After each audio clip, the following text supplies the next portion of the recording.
Baik, assalamualaikum warahmatullahi wabarakatuh. Baiklah, Bapak akan menerangkan tentang konsep dasar pengelolaan kelas, yaitu pembelajaran strategi belajar mengajar. Yang pertama itu konsep dasar pengelolaan dalam kelas. Pengertiannya pengelolaan kelas yang pertama yaitu pengelolaan kelas terdiri dari dua kata, yaitu pengelola dan kelas.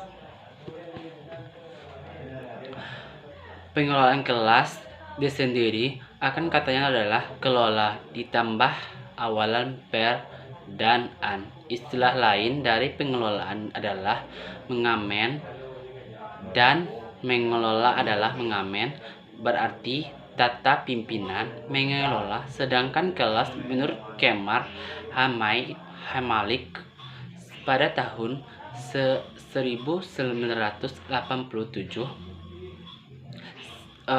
pada halaman 311 adalah kelompok yang melakukan kegiatan belajar bersama yang dapat mengajar dari guru.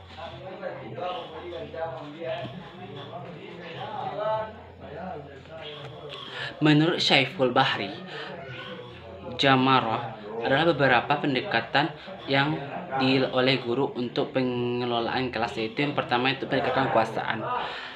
Yang dimaksud dengan kekuasaan adalah yakni adanya kekuasaan guru dalam mengawasi tingkah laku siswa sekaligus mengharapkan norma dan berada di dalam taati oleh siswa sehingga pembelajaran dapat berlangsung dengan baik.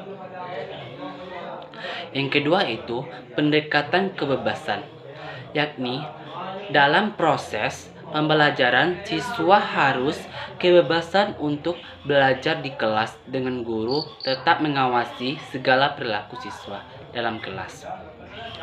Yang ketiga yaitu pendekatan pembelajaran, di mana pendekatan pembelajaran ini didasarkan atas suatu asumsi bahwa dalam suatu perencanaan dan pelaksanaan mencegah munculnya masalah tingkah laku siswa dan mencerahkan masalah yang tidak ada dicegah. Yang keempat yaitu pendekatan tingkah laku, di mana peran guru adalah mengembangkan tingkah laku anak didik dan mencegah tingkah laku yang kurang baik. Baiklah, adakah anak-anak Bapak ingin bertanya tentang konsep dasar pengelolaan kelas? Kalau tidak ada, Bapak akan menerangkan yang kedua, yaitu prinsip penggunaan keterampilan dan pengelolaan kelas. Menurut Wardani, pada tahun 2005 adalah menerapkan keterampilan pengelolaan kelas dilihat dalam 6 prinsip. Yang pertama yaitu menurut kehangatan dan ketausiasan dalam mengajar dan menciptakan iklim kelas yang menyenangkan, menggunakan kata-kata atau tindakan yang menentang siswa untuk berpikir, menggunakan berbagai variasi dan menghilangkan kebosanan, keluasaan guru dan pelaksanaan tugas, penekanan pada hal yang bersifat positif, penanaman disiplin diri sendiri. Sedangkan prinsip-prinsip pengelolaan kelas yang dikemukakan oleh Usman pada tahun 2013 adalah sebagai berikut. Yang pertama yaitu kehangatan dan keatusiaan. Yang kedua, ketantangan.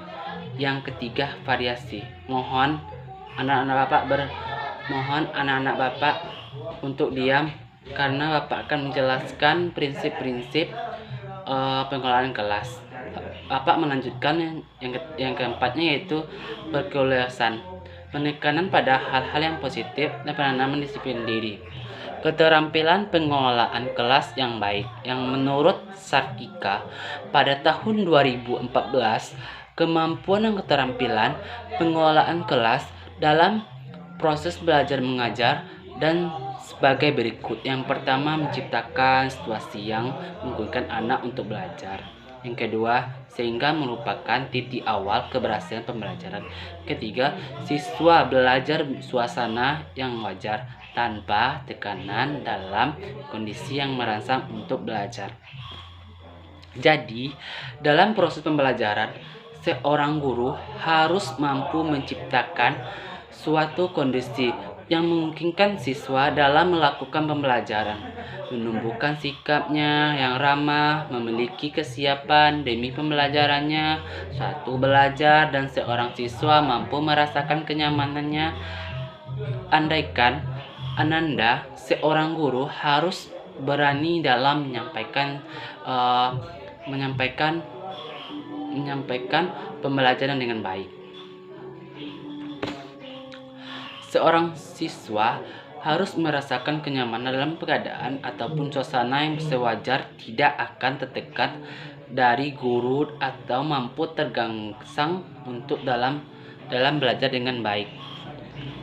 Adakah anak-anak Bapak yang ingin bertanya tentang yang kedua, prinsip keterampilan dan pengelolaan kelas? Kalau tidak ada, Bapak tutup pembelajaran pada hari ini.